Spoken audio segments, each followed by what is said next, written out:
Assalamualaikum warahmatullahi wabarakatuh. Salam sejahtera untuk kita semua. Yang saya hormati Ibu Mariati selaku praktisi mengajar dari kantor akuntan pajak. Terima kasih Bu sudah hadir dalam mata kuliah hari ini, dan terima kasih kepada mahasiswa dan mahasiswi yang telah hadir dalam mata kuliah hari ini. Baik, untuk mata kuliah hari ini kita berdoa dahulu, semoga kita diberi kemudahan dan kelancaran. Berdoa dimulai.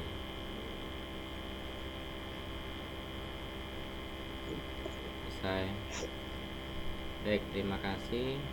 Waktu dan tempat kami persilakan Ibu. Terima kasih Ibu. Terima kasih Pak Eka. Assalamualaikum warahmatullahi wabarakatuh. Selamat malam Bapak Ibu, teman-teman, adik-adik mahasiswa. Kita ketemu lagi malam ini di pertemuan ketiga. Untuk materi kemarin itu yang pertemuan kedua masih ada satu contoh yang belum saya sampaikan. Apakah kita mau meneruskan itu dulu atau langsung ke materi hari ini ya Pak Eka? Diteruskan dulu boleh Ibu, melanjutkan yang kemarin. Diteruskan dulu ya. Kan kemarin ada yang belum selesai Ibu ya. Kita Ya, bisa ada yang belum selesai.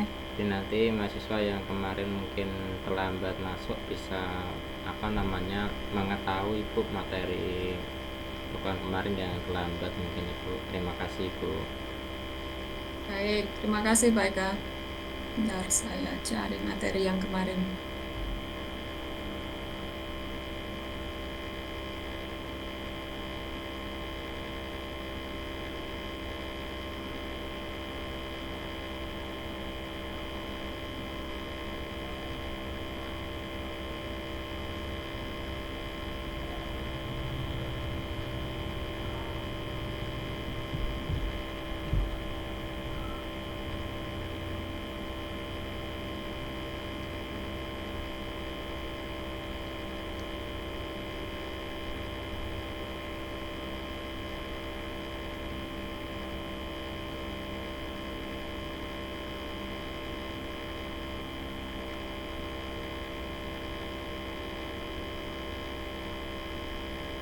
Nah, ini yang kemarin kita bahas tapi belum tuntas.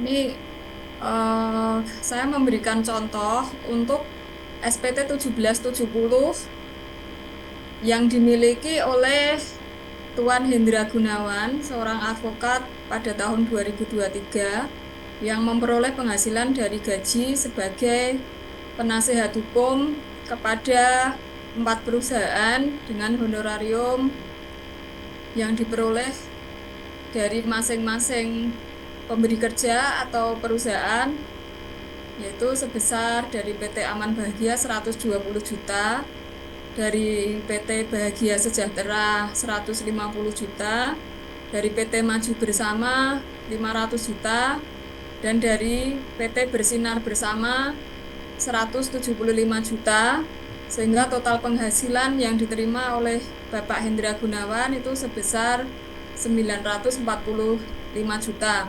Ini saya berikan contoh dengan angka yang besar karena kita akan menggunakan formulir 1770 ya.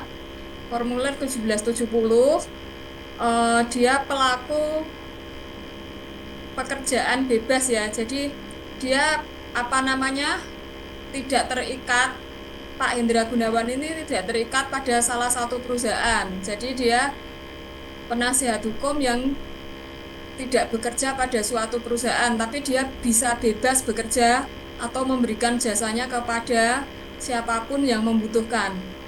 Jadi nanti cara ngisi formulirnya juga berbeda dengan yang kalau misalnya 1770S, meskipun penghasilannya sampai bermiliar-miliar sepanjang hanya memperoleh penghasilan berupa gaji. Kemarin sudah saya berikan ya di contoh yang sebelum ini. Contoh sebelum ini kemarin saya sudah berikan contoh untuk yang formulir 1770 SS dan 1770 S. Ya, jadi ada perbedaan. Kalau ini adalah untuk yang menjalankan pekerjaan bebas.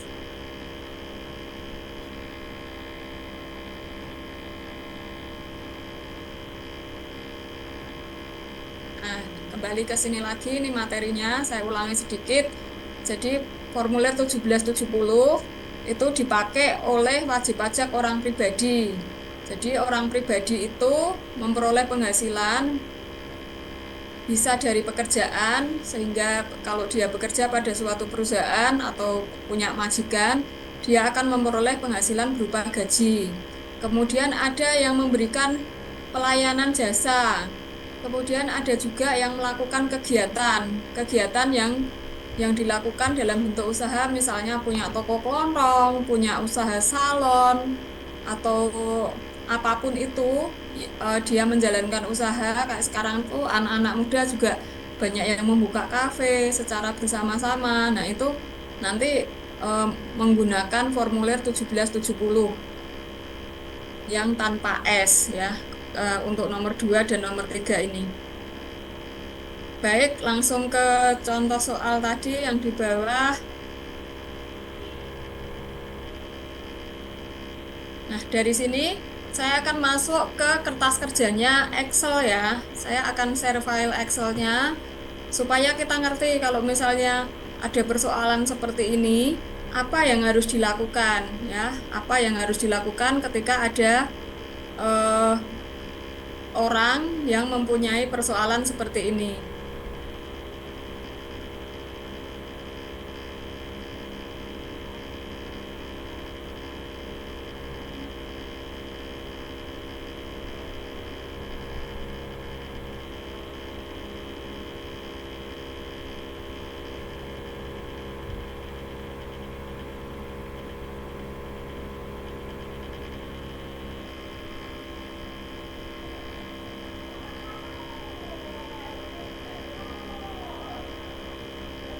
Ini bisa kelihatan nggak ya di sana?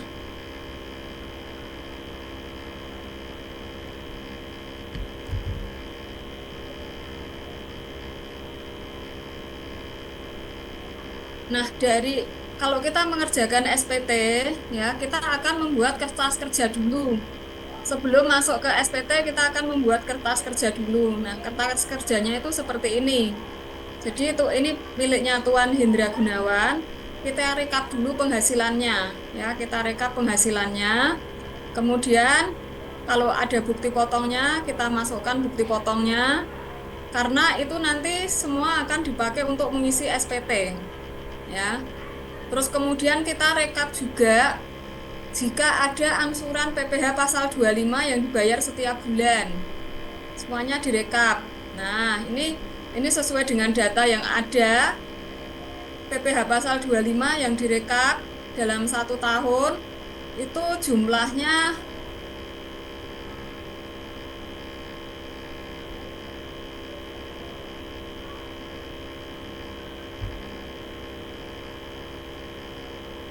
29 juta.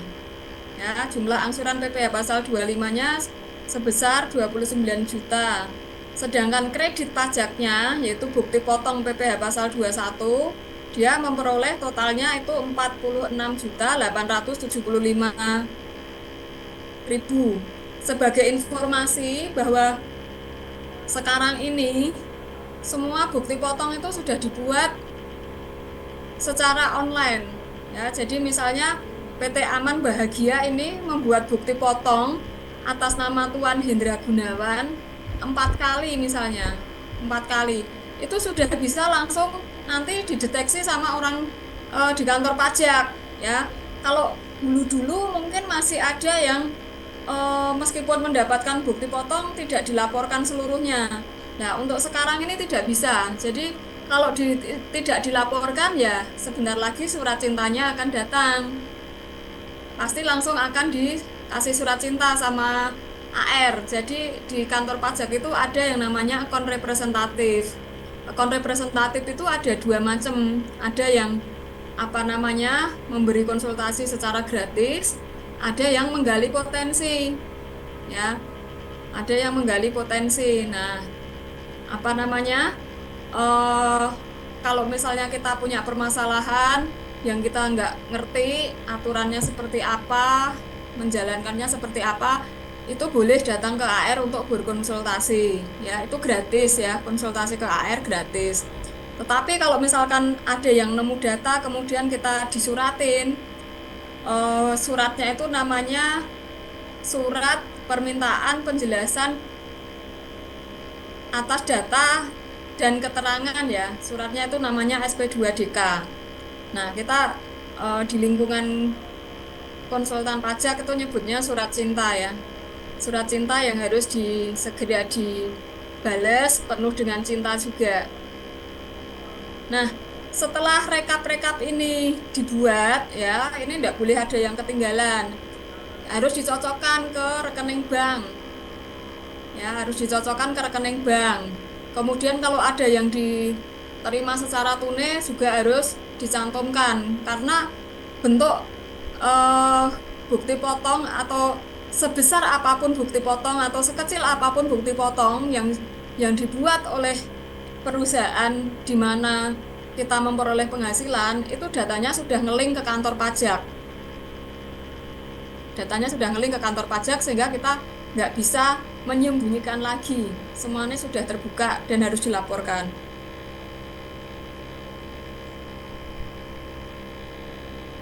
Nah, ini lembar ini setelah tadi punya rekap tadi, masukkan ke ringkasan peredaran bruto tahun 2023. Kenapa membuat ini? Karena Tuan Hendra ini dia pelaku pekerjaan bebas atau orang yang menjalankan pekerjaan bebas di mana dia boleh menggunakan eh, peng- norma penghitungan penghasilan neto ya, tidak harus pembukuan. Nah, kalau membuat norma seperti ini juga harus dibuat ringkasannya, di mana ringkasan ini nanti akan ngeling ke form berikutnya.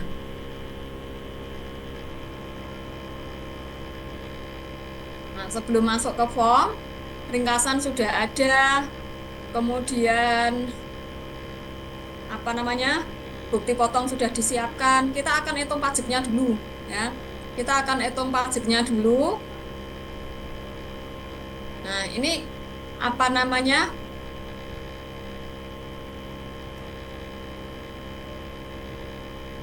Perhitungan pajak terutang.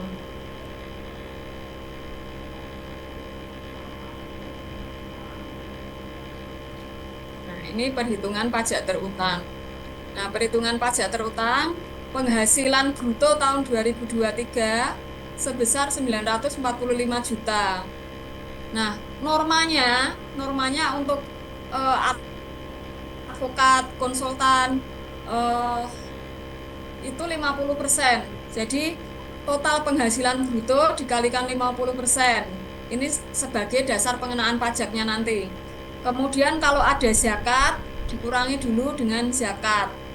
Kemudian dikurangi dengan penghasilan tidak kena pajak. Ini saya contohkan Tuan Hendra Gunawan itu statusnya single, jadi belum menikah, tidak ada tanggungan keluarga. Sehingga PTKP-nya 54 juta. Ketemu penghasilan netonya 430.312.500 rupiah. Dalam hal menghitung pajak, ini dibulatkan ke bawah. Ya, total penghasilan kena pajaknya dibulatkan ke bawah. Kalau sudah ketemu penghasilan kena pajaknya, kita akan hitung dengan tarif yang berlaku. Nah, untuk tahun 2023 itu bracketnya di penghasilan 0 sampai 60 itu tarif pajaknya 5%. Nah, ini ketemu 3 juta.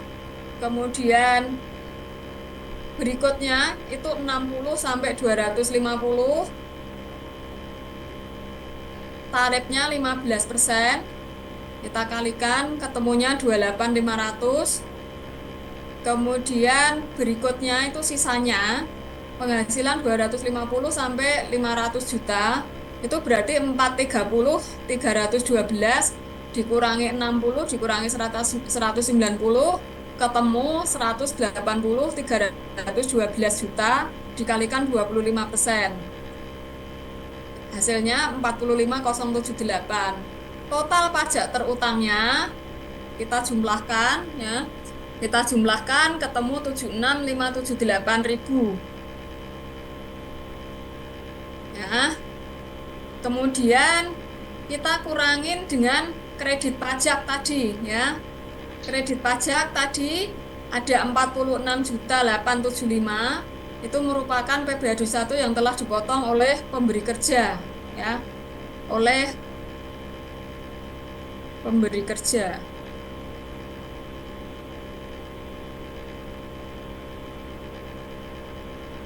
Kemudian atau bukan pemberi kerja ya, ini apa namanya, pengguna jasa ya, pengguna jasa karena dia alfabet pengguna jasa. Kemudian angsuran PPh pasal 25 yang dibayarkan selama tahun 2023 sebesar 29 juta, ini ngambil dari sini ya. Kemudian ketemu totalnya 75.875.500, sehingga pajak yang harus disetor masih 703.000 rupiah. Nah, 307.000 rupiah ini harus disetor ya, harus disetor sebelum SPT dilaporkan. Nah, kemudian di tahun 2024 Tuan Hendra harus membayar angsuran ya, angsuran PPh pasal 25. Ini juga harus dihitung dulu penghasilan tahun lalunya, yaitu tadi penghasilan kena pajaknya 430.312. Kemudian PPh terutangnya kita bisa ngambil dari atas.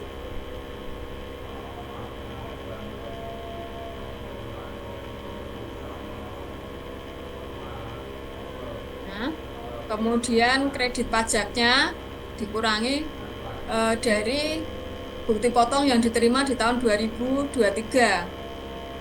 Nah, masih ketemu pajak yang harus dibayar sendiri itu sebesar 29 juta. Untuk membayar angsuran per bulan 29 juta ini dibagi 12. Sehingga angsuran per bulan yang harus dibayar itu 2.475.250. Ini harus disetor setiap tanggal 10 ya. Setiap tanggal 10, paling lambat tanggal 10.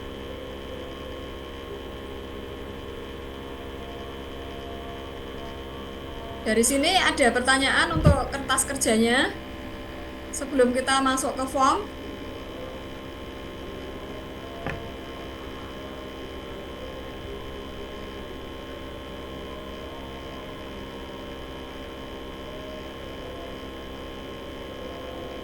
Ada yang mau diskusi dulu sebelum masuk ke form?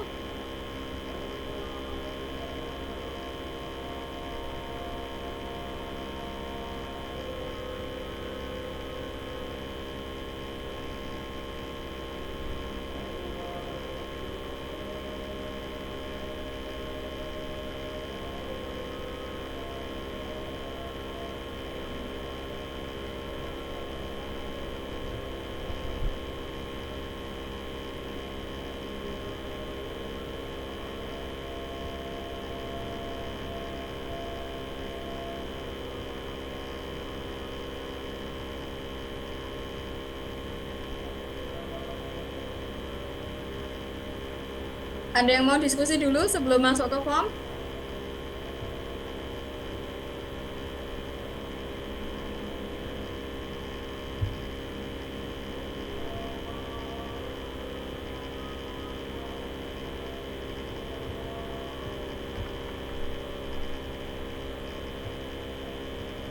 Oke, kalau enggak ada, saya lanjutkan ya. Saya lanjutkan untuk masuk di formnya. Nah, ketika kita mengisi SPT tahunan, itu kita mengisinya dari lampiran dulu, ya, dari lampiran dulu.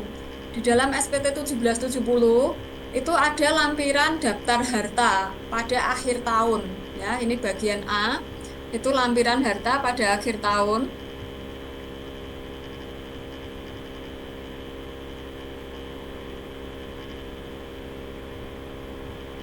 Nah, ini lampiran harta pada akhir tahun. ini wajib diisi ya. Kalau kita ada harta apapun wajib diisi karena harta di sini harta itu merupakan kumpulan penghasilan ya, kumpulan sisa penghasilan. Jadi ada penghasilan yang tidak dikonsumsi habis, itu namanya harta. Bisa berbentuk rumah, mobil, tabungan, deposito, uang tunai, perabotan rumah tangga, dan lain sebagainya. Itu harus diisi sesuai dengan harga waktu beli. Kalau rumah itu waktu beli, kendaraan waktu beli. Kalau deposito tabungan itu sesuai yang tertera di dalam buku tabungan. Kalau deposito itu sesuai dengan sertifikat depositonya, ya. Itu harus diisi secara benar. Kemudian nanti di sini ada kolom keterangan, bisa diisi nomor sertifikat rumah, kemudian nomor BPKB-nya, kemudian nomor rekening biliet depositonya, kemudian nomor rekening tabungan, dan kalau uang tunai ya diisinya tunai ya, seperti itu. Kemudian bagian B, ini ada kewajiban atau utang pada akhir tahun. Nah, kalau misalkan beli rumahnya itu melalui kredit KPR, nanti juga setiap akhir tahun itu harus diisikan di sini. Misalnya kita masih punya utang di bank BCA, pemberi pinjamannya BCA Semarang, tahun pinjamannya tadi perolehan rumahnya tahun 2015. 2015, tahun 2023 misalnya masih sisa 100 juta. Ini harus diisikan.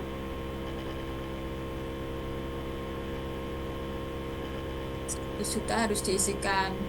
Terus kemudian misalnya mobilnya juga masih ngangsur misalnya. Ini angsurannya misalnya dari bank lain, misalnya Bank Mandiri.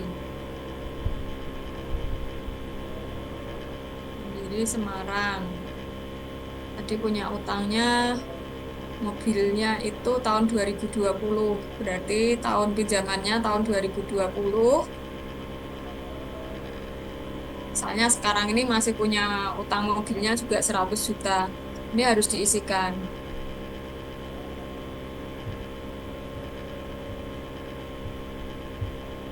Nah, seperti ini. Jadi total hartanya ada 4 miliar 050, kemudian masih punya tanggungan hutangnya 200 juta.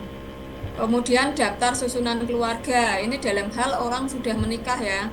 Kalau sudah menikah diisikan, atau meskipun belum menikah tapi apabila ada tanggungan, misalnya nanggung ibunya atau nanggung apa atau ngambil anak angkat, itu juga harus diisikan di sini. Oke, kalau ini sudah diisikan semua, kita sekarang isi formulir 3. Nah, formulir 3 ini ada bagian A itu penghasilan yang dikenakan pajak final dan atau bersifat final. Nah, dalam kasus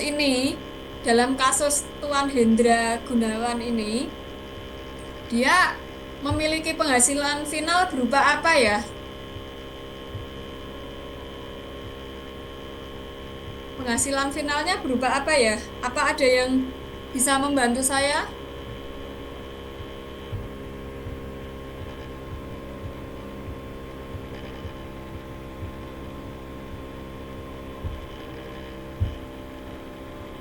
Ini ada penghasilan yang diisikan di dalam kolom penghasilan yang dikenakan pajak final. Kira-kira dari Tuan Hendra Gunawan tadi atas penghasilan apa ya?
Ada yang bisa membantu saya, teman-teman?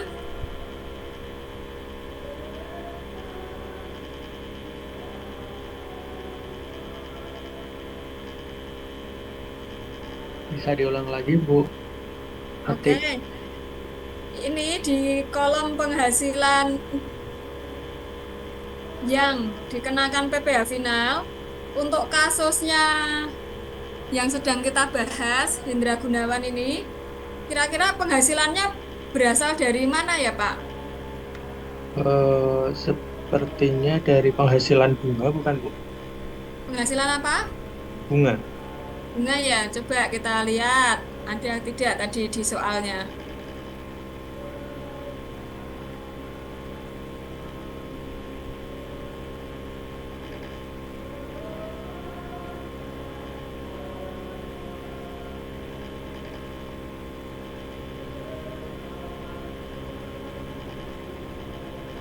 Oke, kemungkinan besar dari penghasilan bunga deposito dan bunga tabungan ya. Ini kita cermati dapatnya itu dari daftar harta ya. Di soal itu tidak ada, tetapi di daftar harta itu muncul. Ya, tadi pada saat ngisi daftar harta, ini ada deposito, ada tabungan. Nah, deposito dan tabungan itu pasti ada bunganya. Nah, deposito dan tabungan itu pasti ada bunganya. Berapa pajak yang dipotong dari penghasilan atas bunga deposito ini, Mas?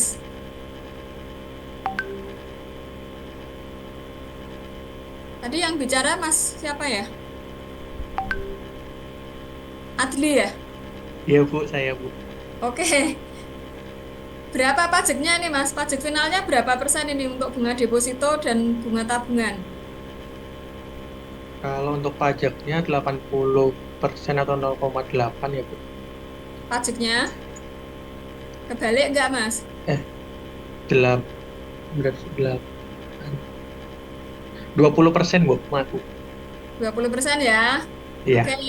Ya, jadi betul sekali untuk bunga deposito dan bunga tabungan itu pajaknya 20% final dan otomatis sudah dipotong oleh bank.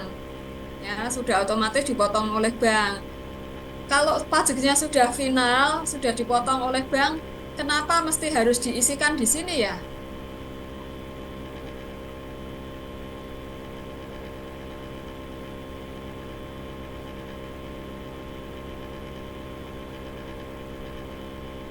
Mas Adli bisa meneruskan? Gimana, Kan, Bu?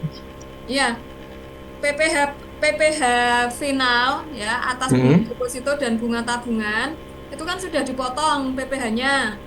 Iya.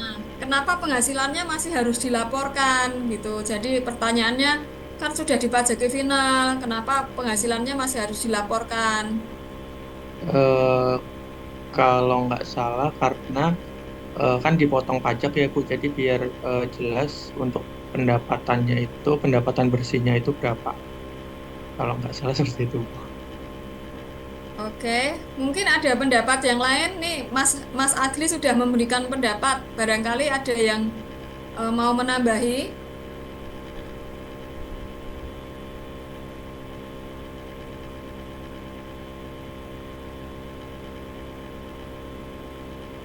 Bu, saya kok nggak paham ya, Bu. Nggak Cara paham, Bu. ngitung-ngitung. Oke, Itu yang yang nggak paham diambil apa, Bu? bunganya 20% itu dari mana, Cak? Oh, kalau ini angkanya kan saya isikan aja. Tapi misalnya Ibu pengen tahu hitung-hitungannya, boleh kita simulasikan dan angka ini nanti bisa diganti. Oh, gitu. Oh, oke, di sini ada deposito 2 Situ, miliar. Pak. Ada deposito Mm. 2 miliar. Coba kita hitung deposito 2 miliar itu kalau dihitung bunganya deposito. Ada yang tahu kira-kira bunga deposito untuk tahun 2023 kira-kira berapa persen? Mulai 3%, Bu, biasanya, Bu. 3%. Ya, Itu atau di bawah bank 3%, Mbak. bank Kalau yang paling konvensional rendah. ya, Mas ya. Ya, kalau di mana? Di sebentar.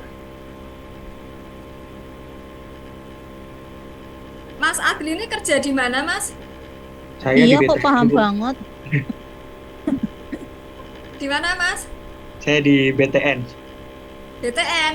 Ya, Oke. Nah, BTN bunga depositonya berapa, Mas? kalau untuk bunganya sekarang 2,75 Bu yang 1 bulan. Yang 1 bulan. Kalau 1 tahun 4% masuk nggak? LPS-nya berapa? Eh, kalau LPS-nya sekarang sekitar, saya kurang update Bu. Oke, taruhlah LPS-nya 5% ya. Ya, LPS Biasanya 5% biasanya. bank memberikan di bawah LPS. Oke, coba kita hitung 4% aja deh. Ini di BTN ya. Oke. Itu kalau deposito, kalau tabungan berapa? Kalau tabungan mulai 0 sampai 1%. Itu per annumnya. Itu ya per Ya, iya tahun. paling Iya kalau satu bunga, setengah persen ya. ya, Kita kalau kasihlah bunga satu setengah tabungan memang persen. kecil.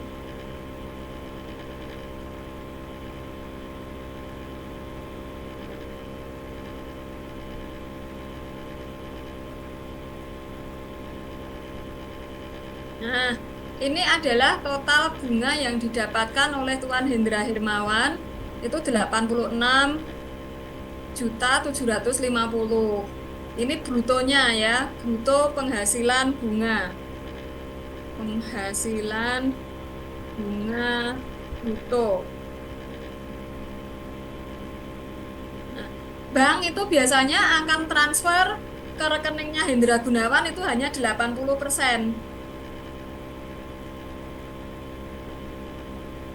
Maka tadi Mas Mas Adli apa Mas yang masuk itu 80%-nya. 80% itu adalah yang ditransfer ke rekening nasabah ya. Iya betul. Eh, Sehingga pajaknya itu 20% final.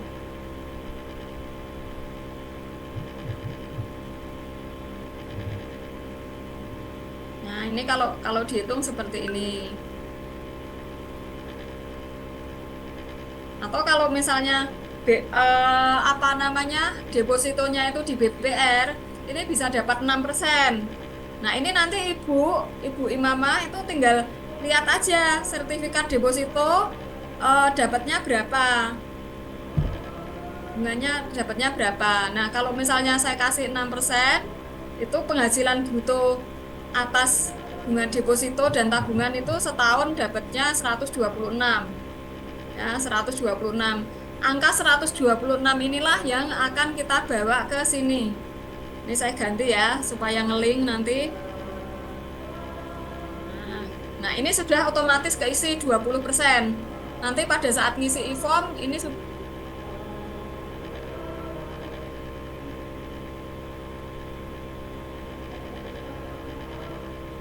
akan lagi nggak? Enggak, Bu. Makasih, Bu. Oke. Yang lain ada yang mau ditanyakan lagi nggak?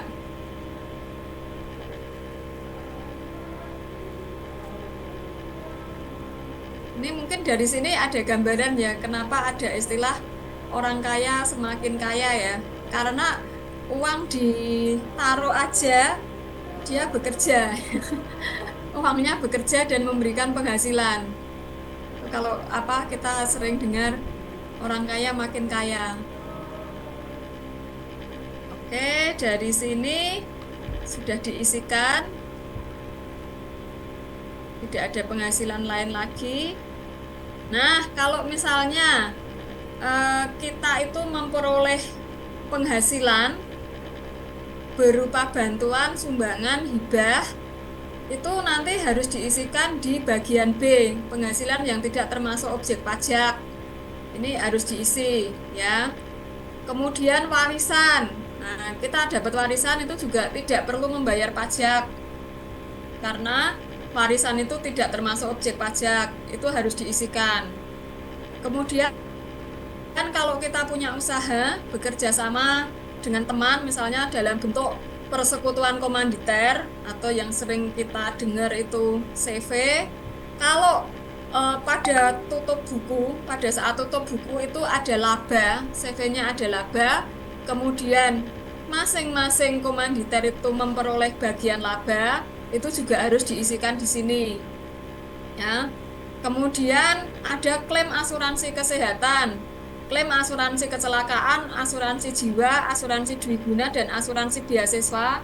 Ini juga harus dimasukkan. Kemudian, nah ini apabila teman-teman ada yang mendapatkan beasiswa, ini juga harus dimasukkan. Misalnya nih Mas Adli sudah bekerja di BTN, kemudian mendapatkan beasiswa untuk kuliah di Stekom. Ini juga harus diisikan di sini, ya. Kemudian penghasilan lainnya yang tidak termasuk objek pajak, kalau ada juga boleh diisikan di sini. Kenapa ini semua itu masih harus diisi padahal sudah tidak ada kewajiban membayar pajak? Ini gunanya untuk menyambungkan cash flow, ya. Nanti pajak itu akan melihat apakah penghasilannya itu sudah dilaporkan semua atau belum. Itu akan kelihatan di cash flow, ya, akan kelihatan di cash flow. Misalnya ini daftar hartanya, kita mau ngitung cash flow, misalnya daftar hartanya ini tambah lagi, misalnya ada deposito 500 juta, misalnya ada tambahan deposito 500 juta.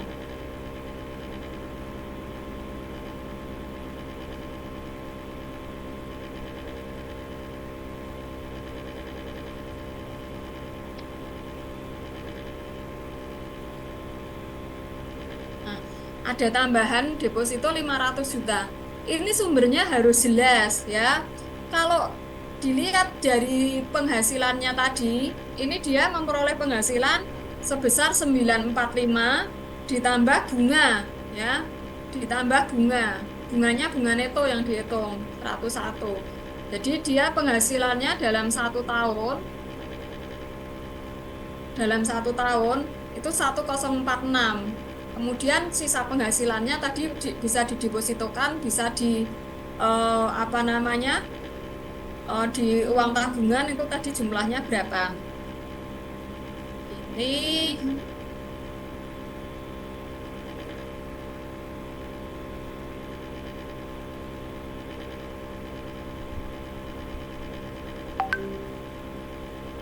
nah, kali.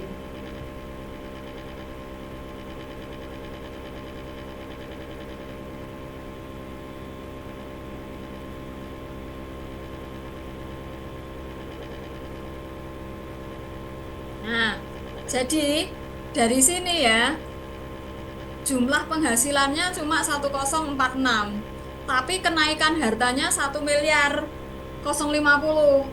Nah, ini dari sini akan tercermin. Nanti orang pajak akan melihat, oh ini dia tidak benar. Berarti ada penghasilan yang belum dilaporkan. Kalau seperti ini, ya. Jadi kenaikan harta, ya. Kenaikan harta itu harus sesuai dengan penghasilan, dan penghasilan itu kan pasti ada yang dikonsumsi, ya, ada yang dikonsumsi, kemudian ada yang dipakai untuk bayar utang dan lain sebagainya.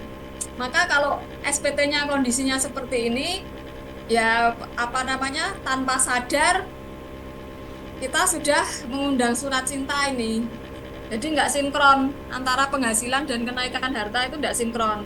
Tapi misalnya tadi itu tidak ada tambahan deposito, ya, tidak ada tambahan deposito. Nah, kenaikan hartanya 550 ini masih masuk akal, ya. Sisanya itu berarti ada yang dikonsumsi dan dipakai untuk bayar KPR dan KPM. Nah, ini kunci penting dalam mengisi SPT, ya. Kunci penting dalam mengisi SPT. Karena kita harus melaporkan utang, melaporkan harta di akhir tahun. Nah, itu gunanya untuk ini, untuk ngecek apakah penghasilannya itu sudah dilaporkan seluruhnya atau belum. Kalau kondisinya seperti ini aman, ya. Jadi kenaikan harta itu masih di bawah, bahkan ini ya separuhnya lah, separuh dari penghasilan ini masih masuk akal. Atau misalnya kenaikan hartanya ini misalnya depositonya saya isi 250 lah.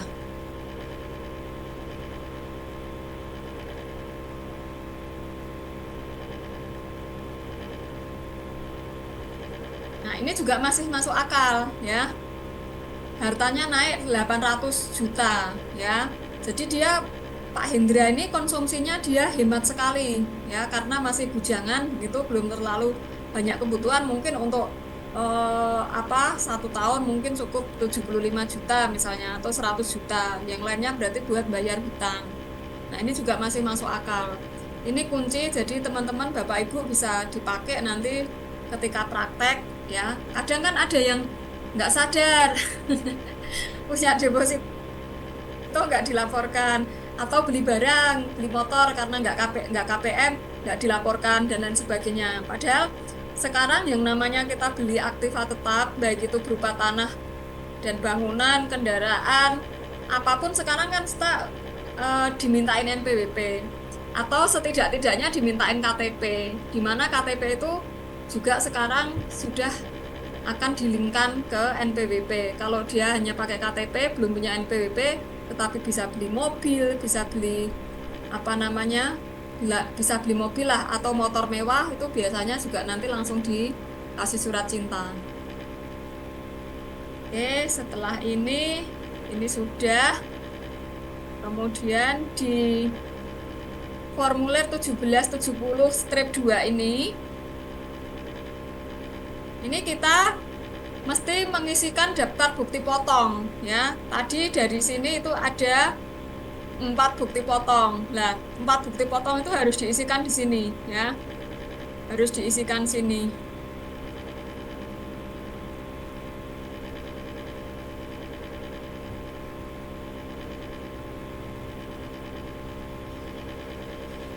Ini saya anggap ini NPWP-nya.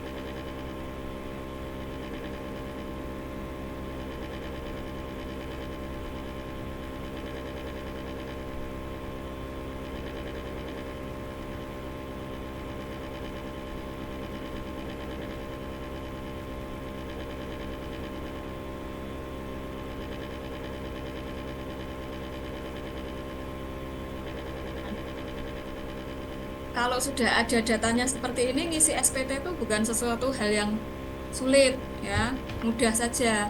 Yang sulit itu mengumpulkan datanya ini ya, kertas kerjanya ini yang sulit. Jadi sudah ada datanya, ini tinggal